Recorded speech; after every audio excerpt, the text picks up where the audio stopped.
terminei me fixando em ideias muito simples, né? A gente começa cheio de ideias complicadas, depois chega às ideias simples, que são as mais consistentes. E a ideia bem simples é essa, a que eu cheguei, de que é a educação que faz a gente virar gente. Né? Eu acho que a educação ela tem um vértice essencial, que não é nem o prédio da escola, nem propriamente os recursos. É a professora. É ela que precisa ser formada, ela precisa participar da vida cultural, é ela que precisa ganhar um melhor salário. Porque, da maneira como nós fizemos as nossas escolas, ela é o centro. O professor que não tem olhos livres, que não consegue ver além de um programa pré-estabelecido e de uma aula bem planejada, tá? Ele não consegue educar. Ele apenas cumpre as suas obrigações burocráticas. Eu sugiro fortemente que a gente comece a pensar como educadores, que a gente comece a pensar numa educação para uma sociedade igualitária. O problema não é acabar com desigualdade, não. O problema é construir a igualdade. Nós nascemos na natureza, precisamos da natureza, vamos preservar a natureza, porque precisamos, mas nós não vivemos na natureza, nós vivemos no mundo cultural que nós inventamos. Cada indivíduo é um indivíduo com características, e ele se inventa a partir das qualidades que ele tem e das necessidades que ele tem. Para essa jornada Educação do século XXI, leitura é uma ferramenta de transformação. E a transformação não é para o bem, nem para o mal. A transformação é a transformação, é a mudança. Mas tem que tudo começar da memória de cada um de nós, da memória da pele de cada um de nós. Pois o que te proporciona a leitura, não é? É a possibilidade de você ser outro pelo processo de identificação do que você não é. 2 dedos de prosa, eu sou Rui Barbosa, poeta poesia de uma academia chamada Brasil. Eu sou de um país, Machado de Assis, de lá dos sertões eu sou Guimarães, de Vinéu, Dom, Bandeira e Drummond, Darcy e Antônio, Anísio e Afrânio. A música precisa do cinema, precisa da literatura, entendeu? E é aí que a gente forma esse círculo todo de linguagens, entendeu? Que eterniza um movimento desse como Nova Baianos. Bom, eu como diretor do departamento de letras queria dizer que nós de literatura precisamos da música, nós da literatura precisamos do cinema. Sim, eu acho que a única forma de a gente conseguir tornar o cinema feito no Brasil, que se ele faça parte da formação cultural e identitária do povo, é a partir da sala de aula mesmo. Com esse material pronto, agora a gente tem que convidar as pessoas a trazerem o seu olhar, a compartilhar dele da maneira mais, que eu acho que envolva mais, que emocione mais. O que a gente está falando aqui é de uma iniciativa artística, né? Então levar isso para a escola e tentar trazer que esses universos se juntem e que a gente possa pensar junto, eu acho que essa seria a melhor contribuição. Essa parte educativa e didática, que a didática também é importante, mas o comunicador pode ter essa noção do lado direito do cérebro, do intuitivo, de trabalhar a intuição, né, a fantasia, e de também ter o hemisfério esquerdo, racional, com um apoio importante na sequência e na construção, que também as coisas são feitas dentro de uma organização. Aquilo ali é o seu fazer. É ali que você tem a sua marca, vai deixar impresso na criança que vai passar por você durante um ano. Você vai deixar impresso ali o que você é, muito mais do que o que você sabe. A palavra cidadania se fala tanto, mas ninguém consegue entender bem como é você, cidadão, né? A sua postura. A identidade seria construída desse conjunto, né, de papéis que cada sociedade coloca à disposição do seu membro, porque nós só entramos, nós participamos, isso foi uma coisa que essa senhoria me ensinar. Como é que a gente atua sobre o mundo? Cultura, país, pensa. Estas são categorias estanques. Será que essas coisas subsistem autonomamente? Quer dizer, As artes são autônomas em relação à leitura. A educação é inteiramente autônoma em relação à leitura. A leitura é autônoma em relação à educação. Pensar é autônomo em relação à cultura. E a arte, é óbvio que a arte ajuda a libertar dessa situação. Não há possibilidade nenhuma de uma escola hoje não ter um processo ligado à cultura e à arte de maneira explícita. A arte nos ajuda a sensibilizar, nos ajuda a libertar, nos ajuda a entender outros conteúdos. E eu fiquei aqui pensando, porque eu passei por esse curso de formação também, né? E, de fato, ele está voltado muito mais para uma exigência de mercado do que para levar o pensamento artístico, por exemplo, para dentro de uma sala de aula. A gente só vai realmente conseguir se desenvolver a partir da educação infantil.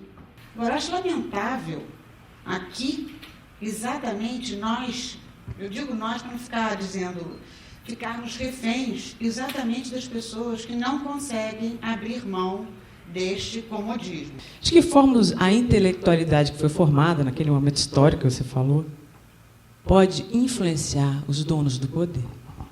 Quando a gente fala de ambientalismo, ou de preocupação com a ecologia, sustentabilidade, a gente está falando de um movimento que vem de baixo para cima.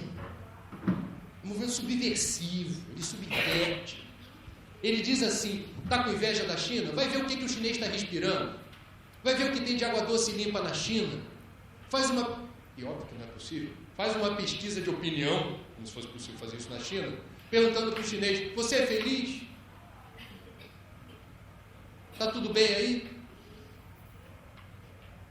É que o estreitamento do universo de conhecimento, esta coisa que eu falei no começo da minha fala, esta coisa de separar, pegar o fragmento e dar para a pessoa, no processo de formação, apenas um fragmento profissional, não é? Oferecer com sua formação plena apenas um fragmento profissional, levou a um estreitamento desse leito de formação. As pessoas passaram a saber mais de menos. O que levou a esse estreitamento? A transformação da nossa trajetória educacional numa trajetória não de formação do profissional, do homem, do cidadão. Não. É uma trajetória de adestramento para a produção. Para a gente fazer esse enlace entre sociedade e identidade, a gente deveria falar do que eu chamo do teorema do axioma de Shakespeare. Qual é o axioma do Shakespeare? É a famosa frase que ele diz, o mundo é um palco, e todos nós somos atores nesse palco. E os atores são esses novos membros que a sociedade de cada geração produz e reproduz. O papel está lá, esperando, como uma peça de Shakespeare. E nós entramos nesse papel. Então, você quer ser professor. Aí, um dia, você consegue o seu diploma, o seu treinamento, e você vira professor e educador. E aí você vai exercer o papel. Em vários pontos da terra, realizando quimeras, fatos entraram para a história, tirando o sangue da guerra que mancha todas as eras, o tempo foi de vitória. Eu não conheço na história universal nenhum político que tenha pensado quais são as demandas sociais. O que existe são conquistas sociais. Nós temos que funcionar em rede. Não tem como hoje. Se não funcionar em rede, a gente está na mão do governador, do prefeito, do presidente. É muito interessante a gente fazer o despertar desse aluno de maneira o novo, somando com o que ele tem. Aí a gente consegue chegar. Então, assim, eu já sou de uma nova geração de educadores, pesquisadores, que usam a internet e todas as suas ferramentas, as redes sociais, para isso. E eu queria saber se vocês já estão pensando em criar um perfil lá no Twitter. Eu acho que pode. Eu acho que a participação das pessoas através da internet é viável que se concentre uma direção como isso, como a colaboratividade de uma rede de ensino das pessoas, do público participando. Eu queria saber a opinião de vocês se isso é possível como a atitude. Eu acho que tem muita coisa boa também na internet, não tem só coisa ruim. O que falta é a gente formar esse olhar desse leitor pesquisador. Eu acho que está faltando um pouco isso, né? Para a gente educar esse olhar, eu acho que precisa que a gente retome isso que a gente está fazendo aqui, sair por aí, falando, dialogando, atividades do pensamento. Agora, do outro lado, também eu não demonizo a televisão. Eu acho que a televisão é um veículo que está aí, como a internet está aí, como tudo está aí. Só que eu acho que nós é que temos que entender o nosso lugar não em oposição ao outro. Nós reafirmando, né, uma vocação que é civilizatória, querendo ou não querendo. E eu acho que levar, por exemplo, a música popular brasileira eu acho que é uma tarefa civilizatória, é uma tarefa do professor, entendeu? Será que a TV não exerce, não procura exercer o papel crítico? Porque está faltando esse papel crítico ser exercido pela população, e será que diante desse problema a escola é mais fundamental ainda? Como é que a gente pode, então, nesse século XXI, trabalhar e pensar esse fazer, né, digamos, mais da escrita, levar a poesia para a internet? E existe um movimento para se misturar a escrita na internet, misturar texto de fulano com Beltrano, com Cicrano, que é um movimento muito bom, né? Como é que é aproveitar isso do que a meninada canta e do como você aplica isso? Porque você trabalha com professores, dá cursos para professores.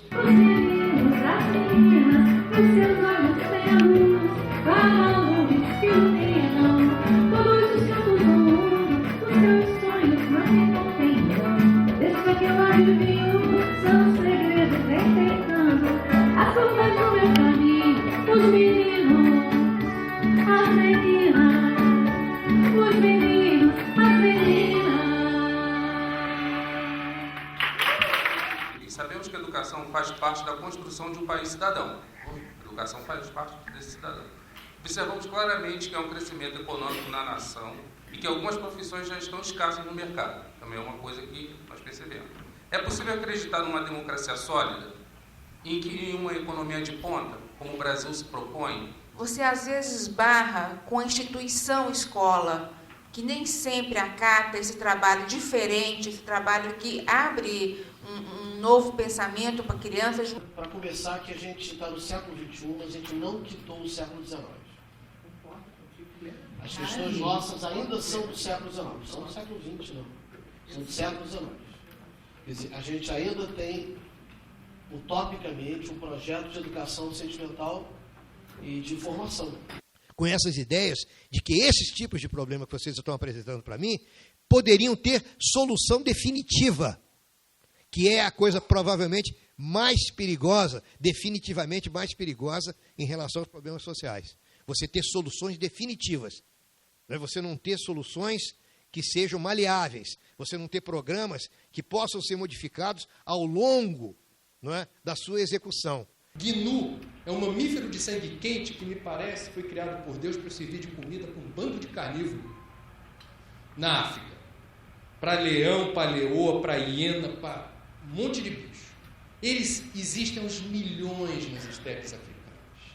Não importa se ele viu ou não viu uma leoa, se foi alarme falso. Ele fala assim: começa um espetáculo.